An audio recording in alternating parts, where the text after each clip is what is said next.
नमस्कार दोस्तों, मैं हूं अंजनी और आज मैं आप लोगों के साथ वरुथुनी एकादशी कब है, उसका महत्व क्या है, उसका जो आप वरुथुनी एकादशी का पारण किस समय में कर सकते हैं और वरुथुनी एकादशी का शुभ मुहूर्त क्या है, ये आज मैं आपको बताने जा रही हूं। और इसके साथ साथ मैं आपको वरुथुनी एकादशी की कथा भी सुनाने जा रही हूँ।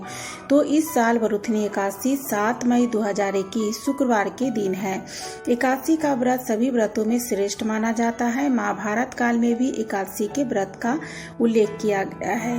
पंचांग के अनुसार 7 मई 2021 शुक्रवार को वैशाख मास की कृष्ण पक्ष की एकादशी तिथि है। इसी एकादशी तिथि को वरुथुनी एकादशी कहा जाता है। वैशाख मास में भगवान विष्णु की पूजा का विशेष महत्व बताया गया है। वैशाख के महीने में भगवान विष्णु की पूजा के साथ साथ भगवान शिव और ब्रह्मा जी की भी पूजा की जाती है। वरुथुनी एकादशी व्रत भगवान विष्णु को समर्पित है। मान्यता है कि वरुथुनी एकादशी व्रत को विधि पूर्वक करने से सभी प्रकार की मनोकामनाएं पूर्ण होती है।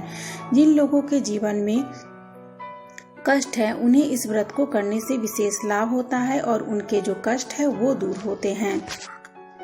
वरुथुनी एकादशी का जो शुभ मुहूर्त है वो है 6 मई 2021 को दोपहर 2:10 से एकादशी तिथि समाप्त हो रही है। 7 मई 2021 को शाम 3:32 पर और एकादशी का जो पारण है वो है 8 मई को प्रातः 5:35 तो अब हम कथा का प्रारंभ करते हैं। तो कथा इस प्रकार से है। प्राचीन काल में नर्मदा नदी के तट पर मांधाता नामक राजा राज करते थे। वो अत्यंत दानशील और तपस्वी थे। एक दिन जब वह जंगल में तपस्या कर रहे थे तभी न जाने कहां से एक जंगली भालू आया और राजा का पैर चबाने लगा।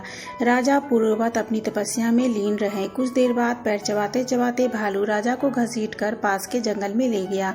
राजा बहुत घबराए मगर तापस धर्म अनुकूल उन्होंने क्रोध और हिंसा न करके भगवान विष्णु से प्रार्थना की। करुणा भाव से भगवान विष्णु को पुकारा। उनकी पुकार सुनकर भगवान श्री हरि विष्णु प्रकट हुए और उन्होंने चक्र से भालू को मार डाला। राजा का पैर भालू पहले ही खा चुका था। इससे राजा बहुत ही दुखी हो गए। उन्हें दुखी देखकर भगवान विष्णु बोले कि हे वत्स, शोक मत करना, तुम मथुरा जाओ और वरुथुनी एकादशी का व्रत रखकर मेरी वराह अवतार मूर्ति की पूजा करो। उसके प्रभाव से फिर से तुम्हारे अंग वापस हो जाएंगे। इस भालू से तुम्हें जो काटा है वह तुम्हारे पूर्व जन्म का अपराध था।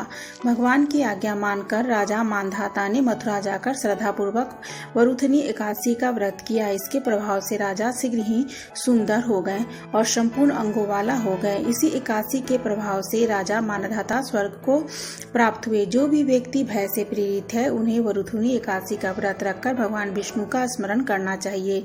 इस व्रत के करने से समस्त पापों का नाश और मिलता है और मोक्ष मिलता है। सो दोस्तों, ये है वरुथुनी एकादशी का व्रत जिसकी बहुत ही महत्व है। इसे करने से लोगों को स्वर्ग की प्राप्ति होती है और भगवान विष्णु की उन पर अपार कृपा होती है। तो अगर आप लोगों को मेरा ये वीडियो पसंद आए तो प्लीज इसे ज्यादा से ज्यादा आप शेयर कीजिएगा और मेरे YouTube चैनल दिलचस्प रसोई को सब्सक्राइब कर लीजिएगा।